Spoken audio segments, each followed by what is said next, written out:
guys, it's Russell back, and on today's video I want to go over the results of the oil analysis that I did on the Hustler Trimstar. This oil analysis that I did, the post office basically lost the sample, and it took 1 month, I guess, for them to actually get it to the lab. So if you're not familiar with an oil sample, basically what you do is you take it's a couple ounces of used engine oil. You take it from whatever component you want to test, whether it's a car, a truck, a lawnmower, excavator, bulldozer, whatever, and you take that sample, you package it in the supplied container, and you send it off to the lab, and you get a report that is generated pretty much like this. Okay, and I want to go over this real quick. I'm using my iPhone to do this because I can get up really close instead of the GoPro.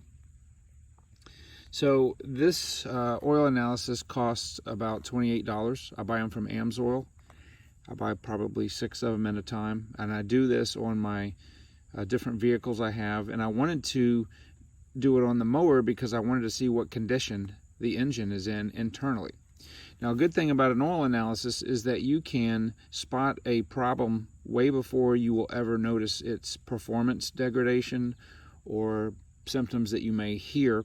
You can actually tell if your bearings are wearing improperly, your cylinder liner, your cylinder bore, your rings, different components in the valve train, all because each of those components are made out of different metals, and all these wear metals down here that you see would have, let's say if you were looking at a bearing that was wearing, you may have super high amount of lead. If you had your cylinder that was wearing, and you wanted to see if you have high iron, things like that. So I'm just going to go over this briefly with you. I'm extremely pleased with how this engine is wearing. I've been using the AMSOIL 20W-50 synthetic, 100% synthetic oil since this engine was new. I change it and the oil filter at 100 hours. I took this sample. It was 97 hours, and the machine, this happens to be my 48-inch Trimstar, has 597 hours at the time that I took the sample.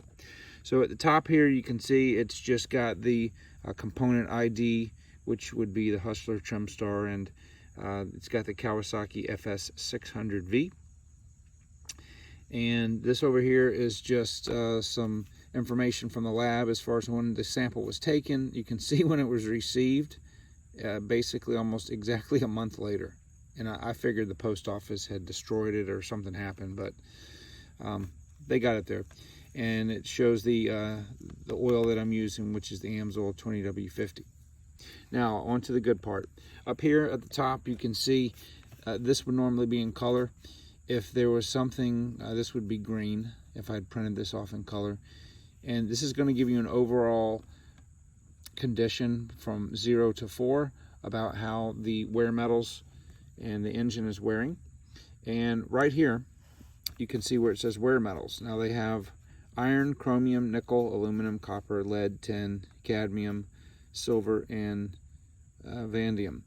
Now all these right here, as I said earlier, would, if one of them was super high, if it was out of spec, it would actually be colored either red, yellow, green, something like that. But this engine has almost nothing as far as wear. This is in parts per million, so this would be 6 parts per million in iron, 2 parts per million in aluminum, 1 part per million in lead, etc. You can pause the video and look at that if you'd like. There's also contaminant metals in parts per million, like silicone. If that was really high, you may have an air filter problem. You may have a torn intake gasket, which is allowing dirt to get into the engine, and all these things end up in the engine oil. And let's say that I had a bad intake gasket and this silicone was super high. Let's say it was like 300 or something.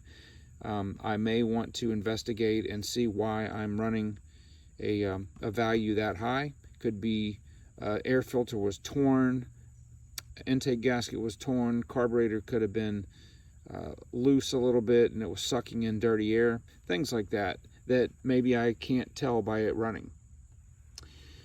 Here is different multi-source metals that they also test for. I'll just let you look at those.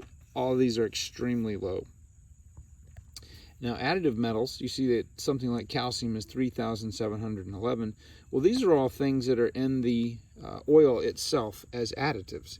These are antioxidant type properties. You can see this oil has high zinc, which is very good for flat tappet engines. It's really good for air-cooled engines. These are all things that the manufacturer of the oil, which is AMSOIL, puts in there as anti-wear, anti-foaming agents, and things like that. Down here in this sample section, this is the information, of course the date, sample, and it was received. And this will start building a history. When I send other samples in, I'll be able to compare the results and see trends over time. But the oil was 97 hours on the lube when I pulled it, and the unit, it had 597 hours. I did change the filter, and there was no makeup oil added to the sample during the time that I ran the oil. Now, if I was doing this on a vehicle, this would be like in miles. You can specify miles, and maybe I would have, sorry about that, maybe I would have 5,000 miles on this lube. And it's just fascinating, the different wear metals and things that you can see from these reports. Fuel dilution is 1.2%. That's very low. You're always going to get just a little bit of fuel in the oil over time because you're not going to get 100% burn. There's a soot percentage. This is really important on things like diesel engines, but you still get soot in gas engines that can clump up and start forming contaminants. Water, of course, this being an air-cooled engine is not going to have any water in the oil at all, but on a regular engine that's liquid-cooled, like your car, your truck, you may have a percentage of water in here that you wouldn't. On here, you may have a percentage of water that you wouldn't be able to see on your car because there's no outward problems that you're having, but you may be able to see the trend here on an oil analysis before that. So that's another reason that these are really good. And over here, it's just the fluid properties. Now, this right here is very important. This is a base number, and each type of oil has a specific base number. Now, I believe this base number starts at about 11 when it's new, and you can think of it as the antioxidant for the oil. So as this oil goes on in time, if I had continued to run this oil, this number would drop further and further. And it's basically showing you how much of the protection is left for neutralizing things like acids and all that naturally occur in oil from the internal combustion process. Oxidation, this is given in this value here. This is how the oil has oxidated, and then nitration. These are all different fluid properties that if you get this report, you can go and look up, and it will show you what the range is. It's like, think about this as like a blood test for your engine. And you can see if 9 is good or bad. But if it was a problem, they would flag this either in like yellow or red and something for your attention. And also these comments right here, if there were something that were needing immediate attention, that they would put it in the comments as well. But they come right out and say the data indicates no abnormal findings. And then, of course, you have particle count if you chose to do that, which I don't, and it's really not necessary on this. But this is a very, very, very good indication that the engine that's on this mower is wearing extremely slow.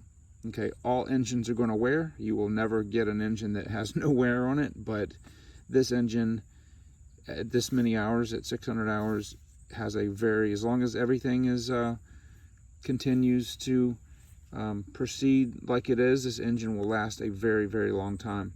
Now, you wouldn't want to do this every single time, but I did want to do this at 600 hours just to check and see, well, how's it doing? And the other thing is a 100-hour oil and filter change on this engine, is it a good idea? That's what Kawasaki recommends.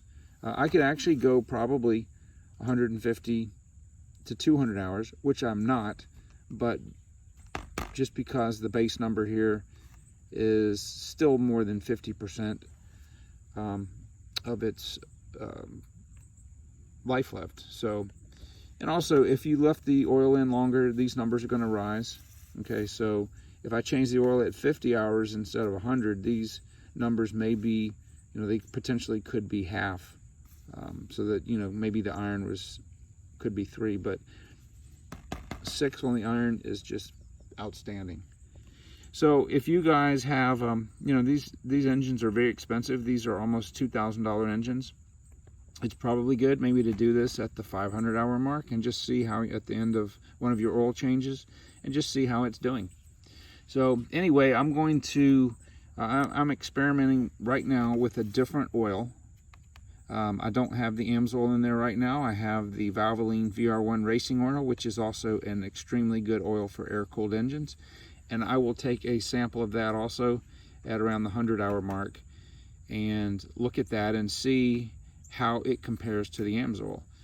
And, because it could be that I could get better results from the AMSOIL, or maybe not as good results. But I will tell you from just having used this oil many years in different engines, that it is extremely, this oil is extremely good at protecting the engine. So anyway, hopefully you guys found that useful.